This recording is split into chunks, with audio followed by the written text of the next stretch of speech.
Hola amigos. Ya avanzamos a la siguiente etapa en nuestra aventura. A estas alturas, ya contamos con 4 generaciones de larvas. Empezamos el 21 de marzo y hasta ahora con muchas larvas las que hemos producido a partir de las 300 larvas iniciales.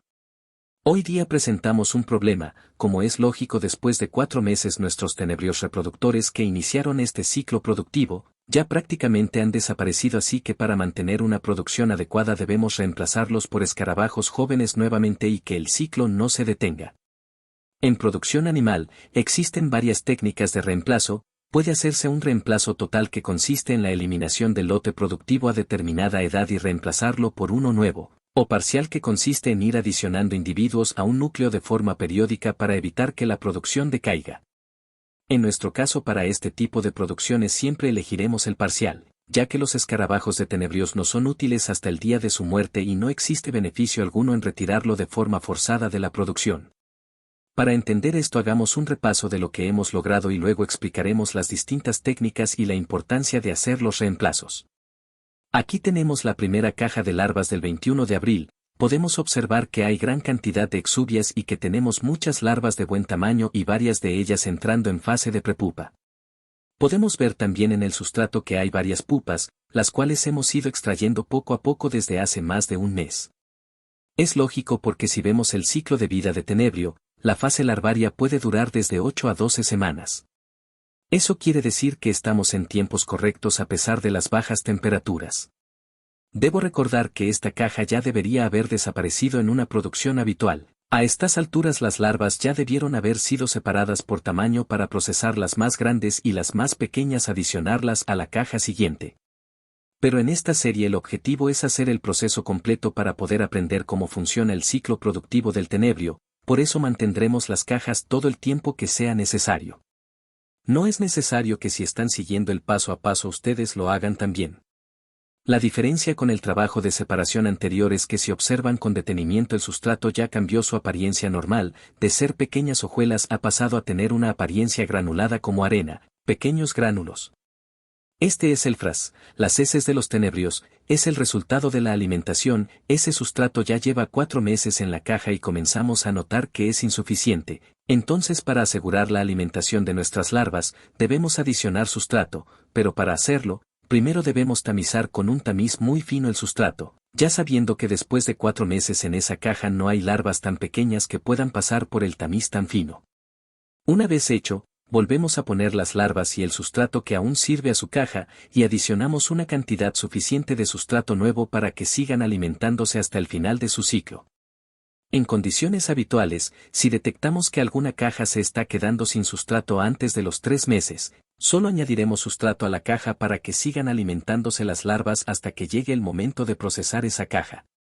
No es necesario hacer ningún procedimiento extra. El fras resultante, podemos almacenarlo si pensamos hacer algo con él o simplemente descartarlo. En este caso, como es poco, yo lo destiné a mi jardín. Ya hablaremos sobre las cualidades y los beneficios del fras en otro video. Aquí les muestro una tabla con la cantidad de pupas que fui recolectando de esta caja del 4 de abril. Vemos que ya tenemos 110 pupas recolectadas, lo cual nos permitirá mantener el nivel productivo. El rendimiento está dentro de lo esperado. Para las próximas semanas este número debe elevarse, ya que a esta caja que ahora nos produce larvas se sumará la segunda caja del 21 de mayo en la que sus larvas ya empezarán con el proceso de metamorfosis. Ahora vemos la caja del 21 de mayo, en la cual observamos también una gran población de larvas, como es lógico tal vez mayor que en la caja anterior, ya que por tiempo se supone que aquí más escarabajos estuvieron en nivel productivo. Podemos ver también buena cantidad de exuvias y observamos también larvas en fase de prepupa. En estas cajas en algunas ocasiones también encontraremos pupas. Porque ya llevan 2 meses de vida algunas y hay que ser conscientes que muchas veces en las separaciones se nos quedan pequeñas larvas en algún lugar y son separadas recién en el siguiente turno. Aquí también vemos que el fras comienza a ser evidente, pero todavía hay buena cantidad de sustrato.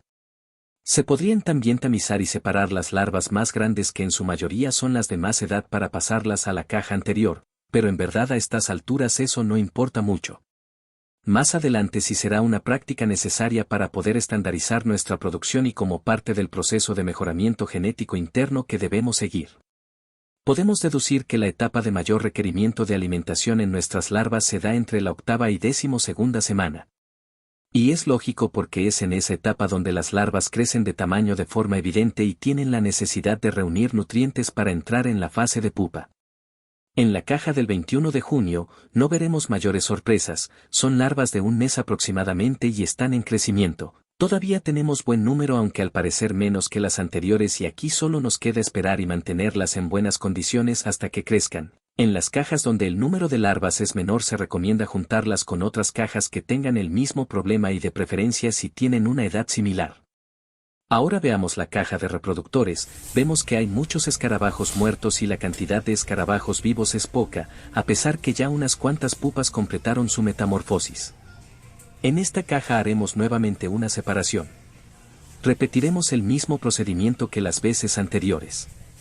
En la caja de reproductores iremos llenando la nacedora con pupa semana a semanas y esperaremos que nuevamente la población aumente, a diferencia de lo que nos pasa ahora que prácticamente estamos paralizando la producción, cuando destinamos una parte de larvas al reemplazo de reproductores esto no sucederá. Por eso la planificación debe ser acertada y metódica en estos casos, una falta de reemplazos ocasionará un desabastecimiento en nuestra producción de larvas, no hoy sino meses en el futuro. Ahora veremos la última separación, podemos observar que la cantidad de larvas ahora sí ya no es evidente, hay que ver con detenimiento para poder identificar el movimiento de sustrato que delata la presencia de las larvas pequeñas. Eso se explica porque ya en el último mes hemos tenido muy pocos escarabajos en reproducción ya que recién las larvas de más edad han comenzado a entrar en fase de pupa. Pero eso no es problema, veremos que a pesar de ser pocos el número de larvas que obtendremos será adecuado. De ahora en adelante tenemos en cola por decirlo de alguna manera un suministro constante de larvas para reemplazo y es aquí donde nuestra colonia comenzará a crecer de forma exponencial. De todo esto podemos aprender que el pico productivo de un escarabajo es entre las 4 y las 8 semanas, la caja del 21 de abril corresponde a la edad de 0 a 4 semanas de los reproductores, la del 21 de mayo corresponde a la edad de 4 a 8 semanas y la del 21 de junio a la edad de 8 a 12 semanas. Y es lo que encontramos, justamente esas cajas es donde mayor cantidad de larvas observamos. Bueno, antes de continuar les recuerdo que si eres nuevo en el canal y no sabes cómo llegamos a este punto, te invito a suscribirte al canal, también te dejo aquí arriba el enlace de la serie para que aprendas desde el inicio cómo criar tenebrios como un experto. Una vez alcanzado el punto de crecimiento máximo para nosotros, debemos poner en números nuestros logros. Por ejemplo, si nuestro objetivo es llegar a tener una caja con 1000 reproductores, debemos hacer un cronograma de reemplazos, el cual garantice que periódicamente sean adicionados nuevos reproductores a esa caja. Pero, ¿cómo lograrlo? De forma general se usa un reemplazo del 10% una vez al mes. Debemos seleccionar 100 larvas que sean las candidatas a reemplazar a los reproductores que van muriendo por edad. Esto nos abre las puertas a una nueva dinámica que es el mejoramiento genético de nuestra colonia. Como ya mencionamos al inicio del video, el reemplazo de reproductores puede ser de forma total o parcial, y elegimos el parcial siempre en este caso, pero dentro del reemplazo parcial existen también dos formas de realizarlo. Puede ser interno o externo. ¿En qué se diferencian? Los reemplazos internos vendrán de nuestra propia producción. Dentro de los beneficios que obtenemos con esta técnica podemos mencionar como los más importantes, el factor económico, ya que no nos significaría una nueva inversión para conseguir reproductores, tener el control sobre la calidad genética que vamos a destinar a nuestra colonia y estar seguros de las condiciones sanitarias de los nuevos reproductores. ¿A qué me refiero con tener el control de la calidad genética? Si bien es cierto al hacer esto estamos propiciando nosotros mismos la consanguinidad en nuestra colonia, no todo es malo. La consanguinidad no es del todo negativa en producción animal, ya que puede ser utilizada para fijar una característica deseada. Es así como, el apareamiento dirigido entre animales con parentesco familiar puede aportar positivamente en la fijación de alguna característica deseada. Por ejemplo, podemos usarla para fijar en nuestra colonia características como el tamaño y la velocidad de crecimiento, que de por sí son características de alta heredabilidad y nos será fácil hacerlo. ¿Y cómo hacemos eso? La forma más simple de hacerlo es en primer lugar elegir las larvas más grandes con respecto a sus congéneres del mismo grupo, es decir, a las que nacieron en el mismo rango de tiempo. Como en todo grupo siempre habrán las que destacan en el desarrollo. Esas son las que nos interesan. De otro lado elegiremos a las que llegan más temprano a la fase de pupa, eso nos garantiza que son larvas que se han adaptado a la perfección a las condiciones ambientales que les podemos proporcionar. Por ejemplo, en nuestra colonia tenemos ya 2 cajas que nos producen pupas, y por lógica las pupas de la segunda caja del 21 de mayo que se producen ahora, tienen un mérito en comparación a las larvas que se vienen produciendo en la caja del 21 de abril, ya que tienen 30 días de diferencia. Ambos tipos de larvas serán destinados al reemplazo de nuestros reproductores y al cabo de unas generaciones, repitiendo el mismo sistema de selección nos daremos cuenta que hemos tenido éxito al ver que ya no muchas larvas destacan en relación a las demás de la misma caja. A estas alturas ya podríamos estar hablando que hemos sido capaces de fijar esas 2 características de tamaño y velocidad de desarrollo a nuestra colonia. Pero por el momento no nos interesa todavía fijar características, sino solamente aumentar nuestra población. Por eso no discriminamos en la selección. Y con respecto a los reemplazos externos, como mencionamos en el video acerca de las malformaciones por consanguinidad, que si no lo has visto aún, te invito a verlo, dejo el enlace aquí arriba. Al cabo de unas generaciones es necesario hacer la introducción externa de individuos a nuestra colonia para evitar el problema de la consanguinidad. Se recomienda hacerlo por lo menos una vez al año, claro, todo esto depende también del tamaño de nuestra población. En granjas pequeñas esto es un problema mayor que en granjas con colonias muy grandes. Al igual que en el reemplazo interno, para el externo se determina el 10% de la población, pero debo mencionar los principales cuidados que debemos tener a la hora de elegir los reemplazos. Edad del reproductor. Lo mejor y lo normal es que consigamos larvas únicamente, ya que pocos criadores se animan a vender los escarabajos. Aparte que esto no es lo más recomendable, ya que nadie nos garantiza que sea un reproductor joven, podrían estar dándonos unos que le queda pocos días de vida y no nos servirá para nada. Origen. Lo mejor sería que conozcamos la granja de donde adquirimos nuestros reemplazos, ya que dentro de este punto debemos considerar condiciones sanitarias y manejo de la consanguinidad en esa granja, porque ya me ha pasado encontrar granjas a las que yo les proporciono reemplazos, y luego debo descartarlas para obtener los míos. Manejo a la llegada.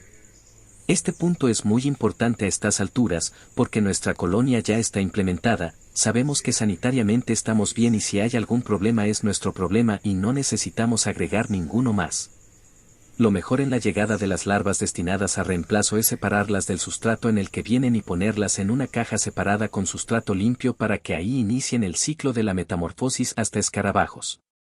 Una vez que confirmamos que no tienen ningún fallo sanitario, como podrían ser ácaros o algún otro tipo de patología como las mencionadas en el primer video de malformaciones, podremos irlos introduciendo en la caja de reproductores para que comiencen a hacer su trabajo. Si uno quiere ser extremadamente cuidadoso, esperaremos que comiencen a producir sus propias larvas de forma aislada y destinaremos el total de esa producción a reemplazos. Eso es lo que respecta al reemplazo parcial, pero ¿qué sucede con los reemplazos totales? También encontramos reemplazos totales internos y externos.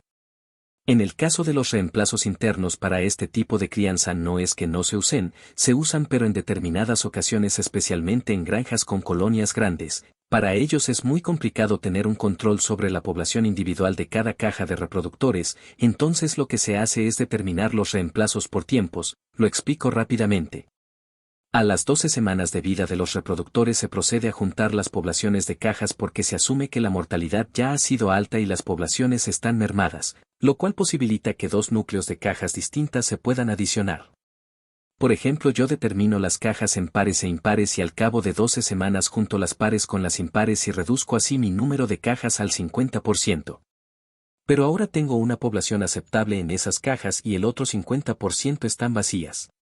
Para cubrir ese espacio ya se tienen los reemplazos listos y la producción continúa. Esto es un manejo mensual donde en cada separación se hará el mismo procedimiento y eso permite que nunca se tenga cajas en subproducción. Normalmente los reproductores no vivirán más allá de las 16 semanas, puede ser porque son individuos que se adaptan muy bien y logran una supervivencia mayor al promedio o porque en la separación fueron los de menos edad de esa generación y están por debajo del promedio etario. Los remanentes simplemente se adicionan de igual manera a la población de la caja contigua. Y en el caso de los reemplazos totales externos, no son usados como tales en realidad, el manejo es el mismo que como cuando iniciamos la producción, pero la diferencia es que esta caja no será adicionada a otra, Yo la llevo hasta el final de su producción y todas las larvas que produce las destino a reemplazos parciales. No es beneficioso el usar como una unidad productiva más, ya que el objetivo de este procedimiento es mezclar la genética propia con una externa y si tratamos a este núcleo de reproductores como una caja más, la recombinación genética que deseamos sería muy tardía y con una población mínima. Una vez logrados los escarabajos, previa selección en las fases previas, descartando larvas muy pequeñas o de crecimiento tardío. Lo que se hace es si van integrando a las cajas de reproductores en un número no mayor al 10% de la población total de la caja. Yo uso cajas de 1000 reproductores y una vez al año adiciono 100 reproductores a las cajas de inicio, o sea a las que tienen escarabajos entre las 0 y las 4 semanas de vida. Y sigo haciendo el manejo antes mencionado, eso logra que al cabo de 12 semanas toda mi producción ha adquirido una nueva carga genética y se repetirá una vez cada año. Es un tema complejo y espero haberlo explicado de la mejor manera. Si tienes alguna duda házmela saber en los comentarios. No olvides suscribirte al canal, darle me gusta y compartir el contenido con amigos que estén interesados en la cría de tenebrios. Muchas gracias por llegar hasta aquí. Quiero aprovechar antes de terminar, para agradecerles el apoyo al canal. Para cuando estén viendo este video ya habremos llegado a 500 suscriptores. Y quiero agradecerles a cada uno por ver el contenido y por apoyar al canal no solo con sus visualizaciones sino compartiendo el contenido y colaborando en los comentarios. Espero poder seguir compartiendo mi experiencia y seguir ayudándolos a lograr sus proyectos. Muchas gracias en verdad.